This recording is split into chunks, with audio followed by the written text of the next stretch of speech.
Hey, what's slicing, everybody? Chris back with CAC Knives, here with another knife review / knife overview with an added bonus. In this video, I have a very similar knife to compare this one to. So let's just get right into it. What this is the new carved live wire. They all come in this box, but pretty much carved thing is you're never going to have there's never going to be another version of your knife that exists out in the world, because pretty much from this black piece down, every one of these knives are going to look different. And as far as I understand, the resin and stuff is poured in the USA. And Carved is a USA made company. Now the rest of the knife, I couldn't find the full information on a quick search as to where the rest of the knife is made. My guess is going to be China, but there isn't really much information anywhere. There's the address of Carved in America. But like I said, it is a USA made company.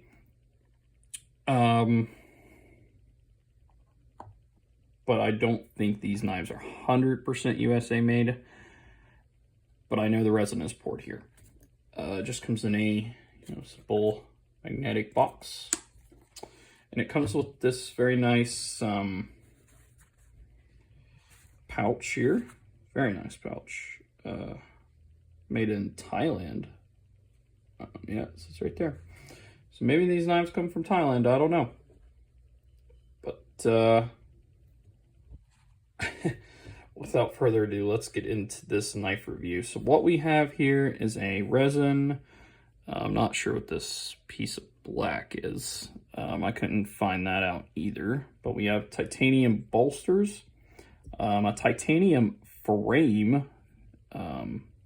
The front of the handle here extends all the way through the knife, as you can see there, as well as a titanium pocket clip and a titanium back spacer. We have a Damascus blade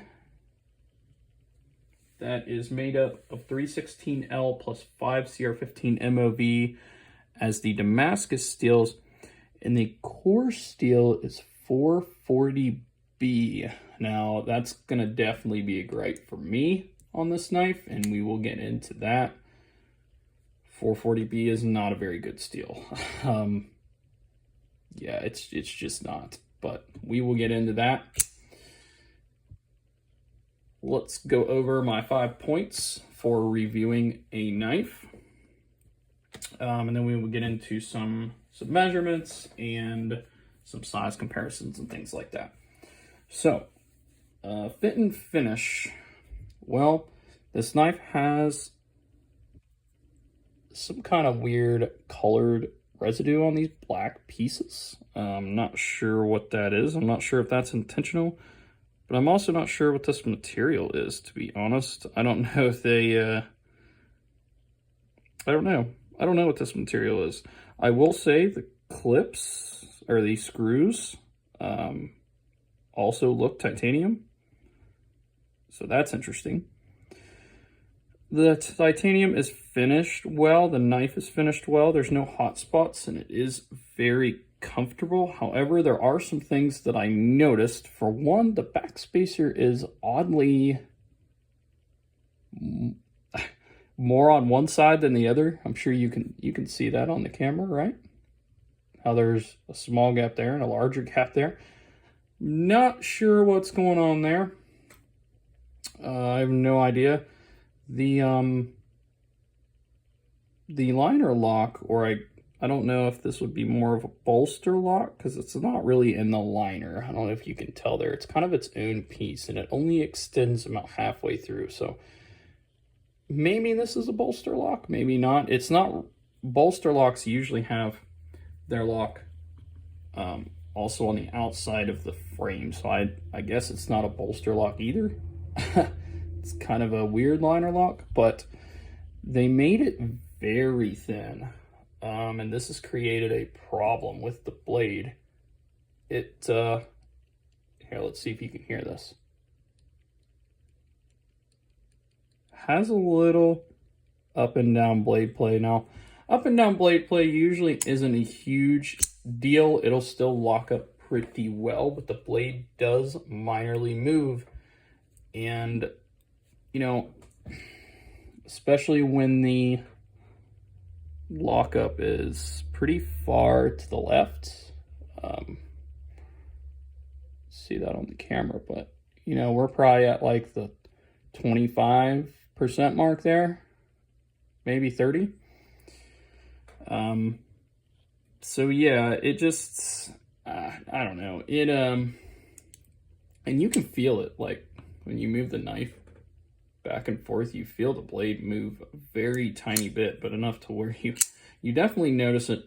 And in my experience, knives that have this issue, it gets worse over time, and I think a big problem of that is how thin this liner lock is.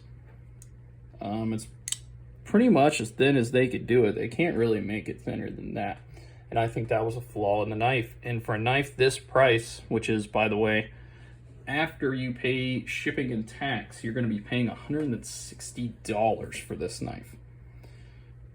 And, you know, for that much for a pocket knife, you should not have any feel of blade play. Now, the back and forth blade play is always worse, of course, but you shouldn't have any blade play, right?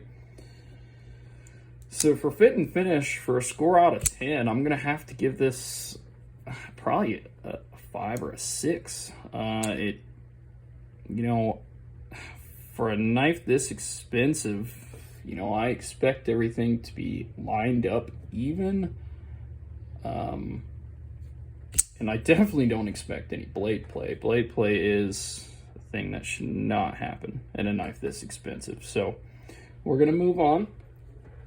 So price for the materials and the work. This one's going to be hard to do for this one because some of this work is done in America, and that's going to increase the price. So the titanium's good, of course. Blade steel is not good. 440B as a core is not good. Okay. I don't even know if I'd say that's on the same level as D2. It might be a little under. It depends what's more important to you in a blade steel, I suppose.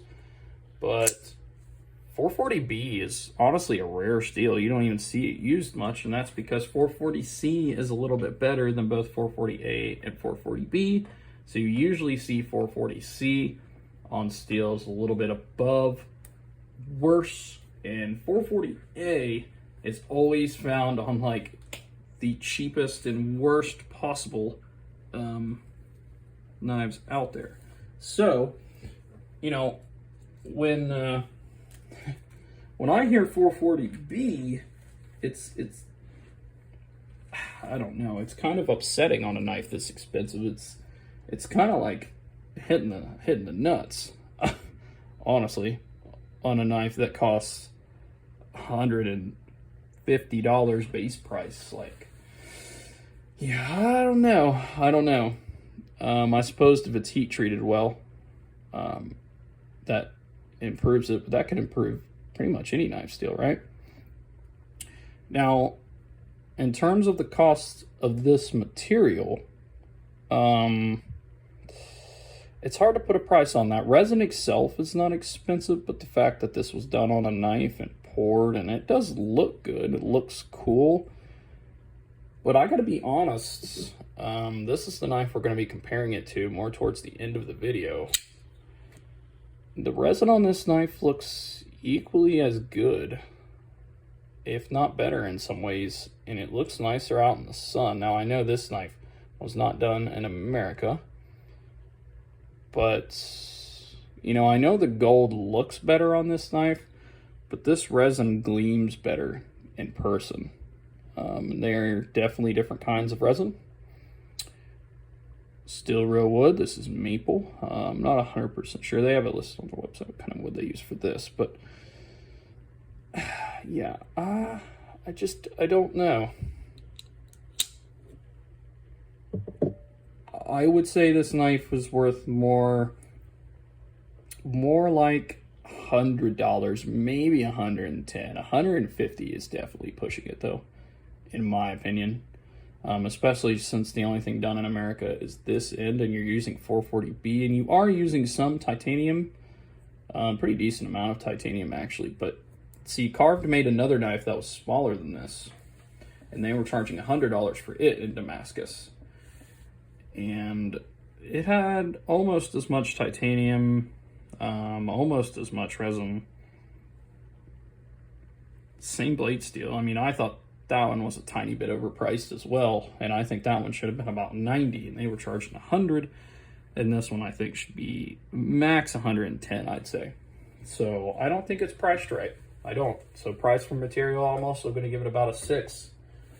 Smooth action, fidgety, yeah, it's got that. I mean, there's only one way to open it, which is this very nice flipper, but it's very comfortable to open. It flies right open.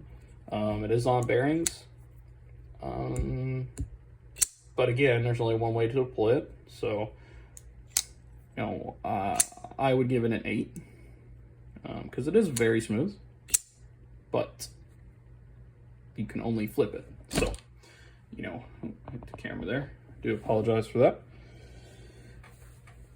Easy to carry and lightweight. Well, it's not that heavy, that's for sure. Probably weighs about 3.5, 4 ounces, I'd say. Though they could have made this lighter. Just got to be honest, they didn't mill out the inside at all. And I don't know if that's because of the resin material. I feel like they could have milled it out some. And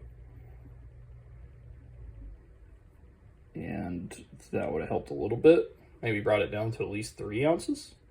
It's definitely easy to carry. The pocket clip is not too tight. Though I will say, it does not come down all the way. Do you see that gap? So if you have thinner pockets or something, this knife is going to be able to move in your pocket. And that can be a problem sometimes, because you can see that big gap, right? So yeah, I'm not sure what they were thinking there. I mean, it works, it functions. It's not like you're going upside down or anything, so it shouldn't come out, but it definitely can move around in your pocket, especially if you have thin pockets. So it's just something to be aware of. So for ease of carry and lightweight, I would give it about, I would say a 7, just because of that pocket clip issue. It's easy to get in and out, but again, the fact that it can move around, you might accidentally slide it out real easily and not mean to. And that's kind of a problem. And they definitely could have milled out the insides a little bit better. Easy to maintain and sharpen. Well, the sharpening is going to be pretty simple, 440B. Though you're probably not going to want to damage your Damascus, but that's just how good you are as a sharpener, right? Easy to maintain. Well, we got 2 screws, and then, pivot screw on both sides. Ugh, it's always a pain. Never understand why companies do that. I'm guessing one of the pocket clip screws, I would say the rear one, is being used as a handle screw. And the other one probably didn't even need to come out. Now, in terms of keeping, I'm not really quite sure. I guess the resin inlays are just a piece. It's interesting. I don't know if you can see. You see the screw there kind of coming through the handle a little bit? It's almost like the screw's a little too long. You see that? That might be a pain if you try to take it apart. But anyway, yeah. Let's get some size comparisons here. The easy to maintain, I'd probably give it about an 8, but I'm not gonna be the best advisor on maintaining this knife because I'm not 100% sure. It doesn't look like much else is in there, but the screw being through all the way may be an issue. And 2 pivot screws is always a pain to deal with. So I'm going to give it an 8. Let's measure here. So the knife is about I'd say 7 3/4 inches overall, with a cutting edge of about 3 1/4. Yeah, I'd say it's maybe a tiny bit less than 3 1/4. So if you're in a state that's 3 inches or under, this is not going to comply with that law. So let's get a couple knives out here for some size comparisons. The very common Civivi Elementum, and the also very common QSP Penguin. And of course, this knife, being almost 8 inches long, is going to be a little bit longer than them. Those 2 knives are pretty much right at 7, maybe a little above 7. That's kind of the average size for EDC knives. So, and now we're going to basically compare it to a knife that costs about half the price. This is this Trevisa knife. And the thing is, guys, this Trevisa knife, it costs what? You can get it for $70 to $80 on Amazon or Trevisa's website, or White Mountain Knives. You can get it for, I think the last time I looked, it was at $82, and with a 10% discount code, that's $70 something. So you can get this knife for less than half of this one. Okay. Now, granted, this knife was fully made in China, and with that fact in mind, I understand this knife is going to cost more, but then again, guys, this knife, it doesn't have as much titanium on it, okay? Though I do appreciate the fact that they reduced the weight in there with those liners. So yeah, that alone kind of proves that they could have been able to do it on this one. But anyways, this one is steel instead of a lot of titanium. It does have titanium pivot rings there, but it is mostly steel. But the blade steel is 10CR15 MOV as a core. That's equivalent to VG10. VG10 is 100% step up from 440B in pretty much every way. Okay? And it's definitely more expensive, and the fact that it's on a knife that is, I don't know why they didn't use VG10 for this. I'm honestly not sure. And I'm also not sure why this knife has blade play. This knife, no blade play at all. Also on bearings, very smooth, multiple ways to deploy it. I don't know. I don't know if Carved did not look at competitors, but in my opinion, this knife is better. It is a little bit heavier, though not as much as you'd think, considering how much bigger the knife is. I would say if this knife was the same size as this one, they'd probably be the same weight, honestly, guys. And I do understand that the resin material is different, though I can't argue which one looks better, because on camera, this shines brighter, and I do understand that. But I'm telling you, in person, and especially in sunlight, this Trevisa knife is absolutely gorgeous with its resin, okay? I'm very impressed with it. And with the flaws that came with this and the cost, I can't recommend the carved knife over this. And I hate to say that because Carved is a great company. My phone case is a carved knife, or is a carved case. and I absolutely love it. It's been on my phone for like 2 years, and it looks brand new. I've used the Carve Slim wallets before, and they're very good. Carve makes some good products, and I like that you are at least paying some into an American company. Where Trevisa, the only part of America that I paid for this knife was supporting White Mountain Knives with the purchase. But I can't justify the price with the blade moving, especially that thing. That was a real big thing for me.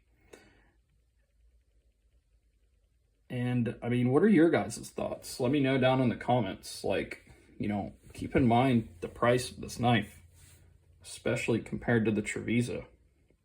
And let me know what you guys think. Am I wrong? Is this knife worth, you know, $150? Especially when looking at this for about, you know, what, 72? We'll even say 75 to make it easy. Like, is this knife really worth over double this? Worse blade steel, you know, a little bit of blade play. I don't know. Let me know what y'all think. If you guys can help the channel out by liking and subscribing, I really appreciate it. Always brings warm feeling to me when I get a new subscriber. Even when I get a comment, I love hearing people's thoughts on knives. I love talking to people about knives. And maybe you think my opinion's wrong. Maybe you think this carved knife was worth it, and I just don't know what I'm talking about. Let me know. I love having good discussions. But with that, enjoy the rest of your day, guys, and I will see you in the next video.